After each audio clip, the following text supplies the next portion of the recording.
आदरणीय अध्यक्ष महोदय, पूज्य भोजन वर्ग आणि येथे जमलेल्या माझ्या बालमित्र मैत्रिणींनो, मी आज तुम्हाला भारतीय राज्यघटनेचे शिल्पकार डॉक्टर बाबासाहेब आंबेडकर यांच्याबद्दल 2 शब्द माझे मनोगत व्यक्त करणार आहे. डॉक्टर बाबासाहेब आंबेडकर यांचे पूर्ण नाव भीमराव रामजी आंबेडकर असे होते.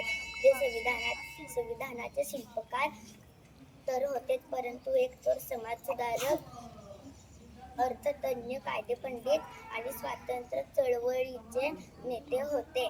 अस्पृश्यता निर्मूलन, समता, बंधुता आणि महिलांच्या हक्कासाठी ते आयुष्यभर संघर्ष केला. 14 एप्रिल हा दिवस त्यांची जयंती म्हणून उत्साहात संपूर्ण देशभरात साजरा केला जातो.